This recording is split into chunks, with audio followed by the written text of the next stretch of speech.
और बीजेपी के बीच जबरदस्त जुबानी जंग चली है। आपको बता दें कि राहुल गांधी ने किसान आंदोलन पर आरोपी की बुकलेट जारी की, तो बीजेपी अध्यक्ष जेपी नड्डा ने राहुल गांधी को झूठ ना फैलाने की नसीहत दी है। क्या कुछ कहा है राहुल गांधी ने और जेपी नड्डा ने, आपको हम बताएंगे। पावर देखिए, एयरपोर्ट देखिए, और देखिए, अगर आप पिछले 6-7 साल को देखें तो हर इंडस्ट्री में उन्हीं 4-5 लोगों की मोनोपोली बन रही है। पावर देखिए, एयरपोर्ट देखिए, पोर्ट देखिए, टेलीकॉम देखिए, जहां भी आप देखेंगे उन्हीं 4-5 लोगों की मोनोपोली बन रही है। मतलब इस देश के 4-5 नए मालिक हैं। आज तक एग्रीकल्चर में, खेती में मोनोपोली नहीं थी। आज तक हिंदुस्तान के खेतों का फायदा किसानों को जाता था, मजदूरों को जाता था, मिडिल क्लास को जाता था, गरीबों को जाता था। कैसे? एक पूरा ढांचा था जो इन लोगों की रक्षा करता है। उसमें मंडियां शामिल थी, उसमें एसेंशियल कमोडिटीज एक्ट शामिल था, उसमें लीगल सिस्टम शामिल था। ये 3 कानून खेती में, एग्रीकल्चर में एक बार फिर जो इंडिपेंडेंस से पहले हालत थी वो करने जा रहे हैं। 4-5 लोगों के हाथ में पूरा का पूरा हिंदुस्तान की खेती का ढांचा नरेंद्र मोदी जी दे रहे हैं। इसीलिए किसान बाहर खड़े हैं और किसान अपनी रक्षा नहीं कर रहे हैं। और ये हमारे मिडिल क्लास भाइयों को और खासतौर से युवा को समझना होगा, वो आपकी रक्षा कर रहे हैं, वो आपके भोजन की रक्षा कर रहे हैं। और हम सबको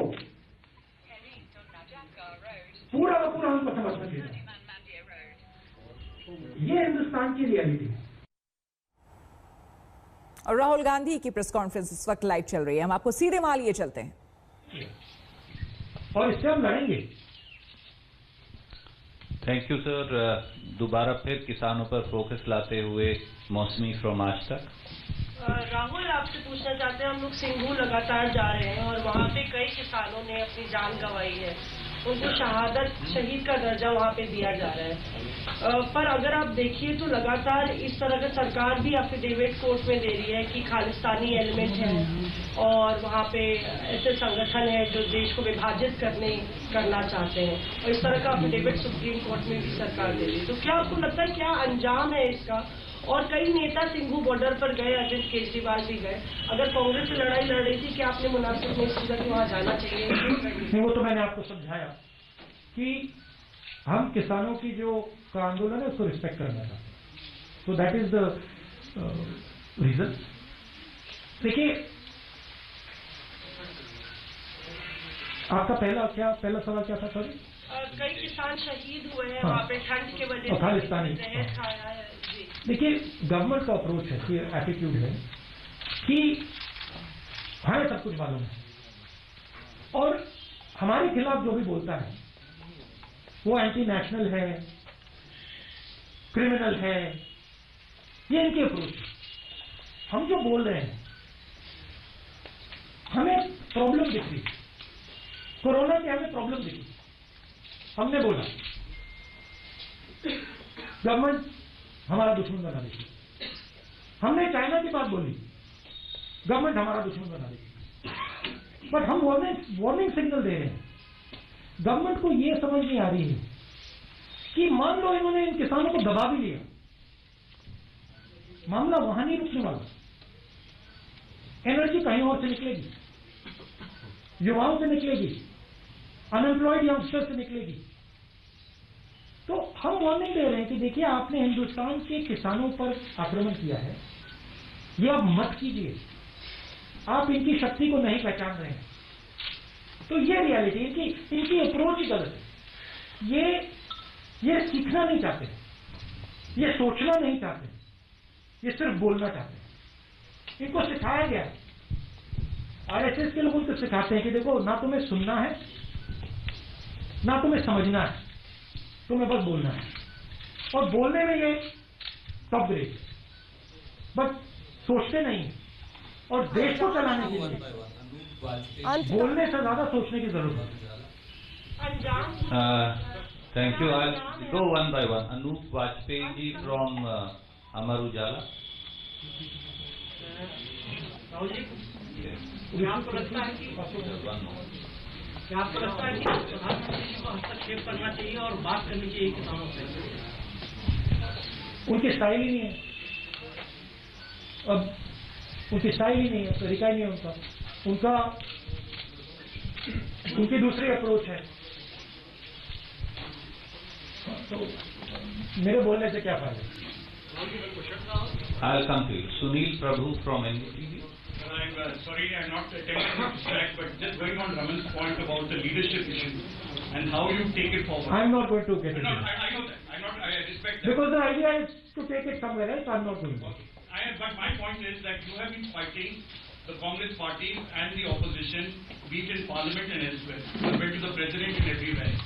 All options seem to be out, and now you yourself pointed out the media is not there, the judiciary is compromised, there is a Parliament which is compromised. Where will justice come for the farmers? That is the critical issue, and especially in the fact that there is a leadership crisis within the opposition. I believe in the spirit of this country. I do not believe that you can impose slavery on this country. I do not believe this country will accept 5 or 6 people owning it. I don't believe it. So where will the resistance come from? It will come from the people of India. Our job is to highlight what is going on to the people of India. We are struggling. Why? Because the instrument of transmission is not controlled by us. Right? So the press is not controlled by us. We don't have the thousands of crores of rupees that Narendra Modi ji has. We cannot put thousands of crores of rupees in social media. We cannot. But this is an advantage for us. Because it makes us, forces us to be pure.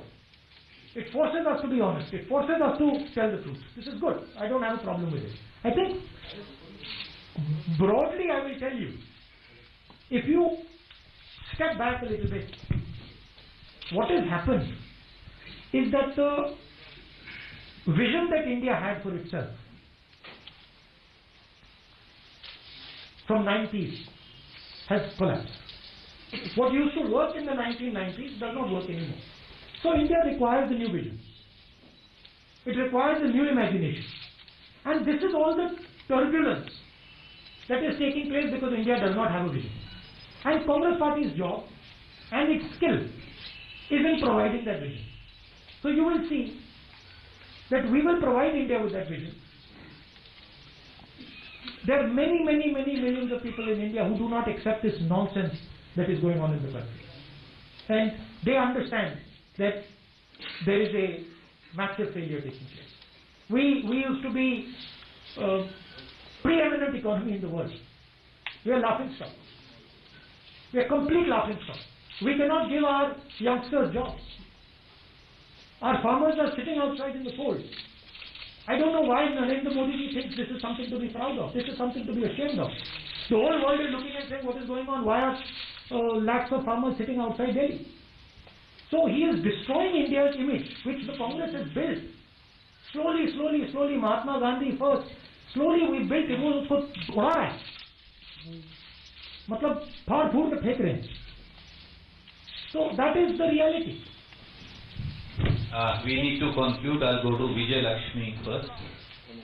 Sir, JP Nadda ये भी बोले हैं BJP अध्यक्ष कि जब आप विपक्ष में होते हैं तभी आप फार्मर्स के साथ सिंपैथाइज करते हैं, वरना आपकी सिंपैथी ये सवाल करते हैं. भट्टा परसोल में हम सरकार में थे. Please tell him to read the newspaper. और दूसरा एक सवाल करेक्ट. और कर्जा माफ हमने 72,000 करोड़ रुपए किया, और लैंड एक्विजिशन बिल में हमने पार्लियामेंट में ऑपोजिशन में. नमस्कार, मैं हूं अंजना ओम कश्यप. हमें उम्मीद है ये वीडियो आपको पसंद आया होगा. लेटेस्ट खबरों के लिए यूं ही देखते रहिए आज तक, और इस वीडियो के पसंद आने पर लाइक, शेयर एंड सब्सक्राइब करना ना भूलें.